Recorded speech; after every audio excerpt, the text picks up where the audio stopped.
Alright, hello everybody, welcome, and we're looking at a Commodore 1084 monitor today, and we're going to be talking about doing a G1 mod on this. So, right now, let's show how sharp it is. This is what we're looking at. You have clear scanline definition. You can see a little bit of space between the scan lines is what I'm saying. And this is with the contrast pretty low. So if we turn the contrast up all the way, now we look at Bucky, we lose that scan line definition. You can still kind of see it, but it's more blurred together. So what's happening is the electron beam that's firing and lighting up the phosphors on the front of this tube, it's losing focus when the contrast is turned up because basically you need better voltage regulation to keep that electron beam more focused at higher contrast.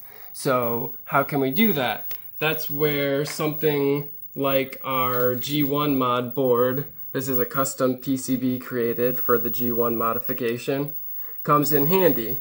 So let's get some shots of this pre G1 mod.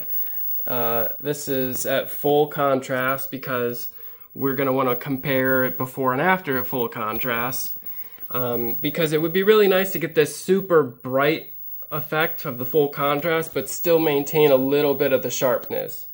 So we're going to hopefully be able to do that. So this mod is very easy to do. First thing you need to do is get one of your G1 mod boards, custom PCBs over at rgbmods.com.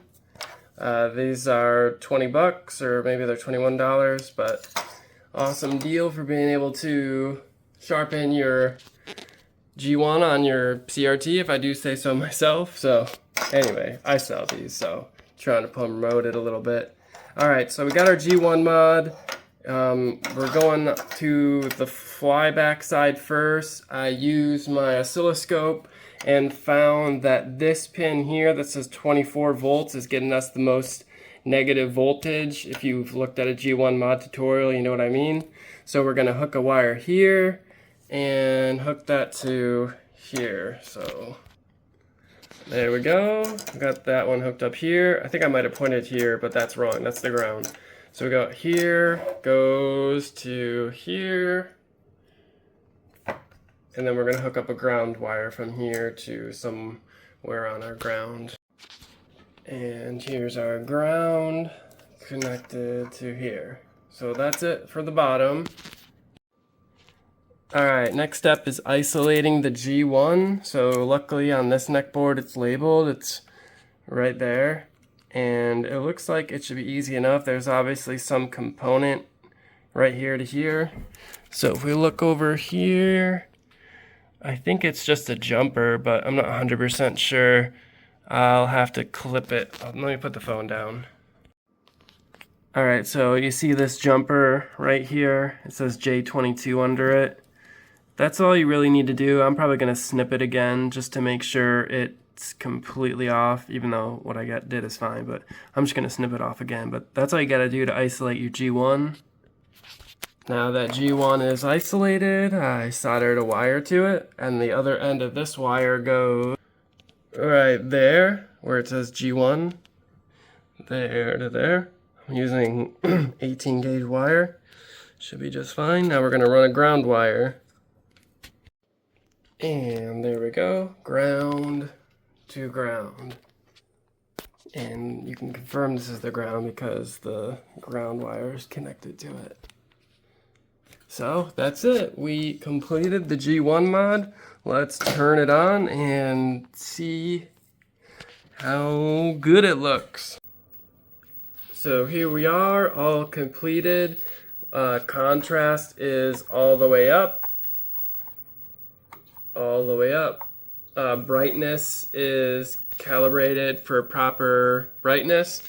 And it's looking awesome. There's a significant improvement in the scan line separation, as I'm sure you saw in the compare and contrast video and pictures. Overall, looks great. I'd say it was a success. This one, adjusting the G1 pot on this one and going back and forth between it and the flyback took longer than I was expecting. Generally, it's just an easy balance of the two, but with this 1084 monitor, the tube was responding kind of funny and the colors weren't looking just right, and so it took me a little bit longer of playing around back and forth with the G1 pot and the flyback G2 pot, and I do not have the G1 mod turned up all the way. This was like a happy balance that I thought it was good with, and that's something to be mindful of when you're doing a G1 mod. Not all TVs respond the same way. You're not necessarily going to want the G1 pot on the board up all the way. You might find a spot that looks best, and overall I feel like this looks best. So we're getting the same amount of energy shot at the screen. It's just the electron beam is a little bit more focused and it looks awesome. So here's a before and after. Before, after. Here's Bucky before and after. Before and after. And you can see it's not a huge difference, but it's just a good enough difference where I'm happy, and it's nice to see the G1 mod success, and it's just a fun experiment of, you know, just trying to get a little bit more out of a monitor. And I've seen the G1 mod look better in some other cases than this, but this is as good as I think we can get on the 1084 with the G1 mod board. So thanks for watching, and please buy your own G1 mod board at rgbmods.com.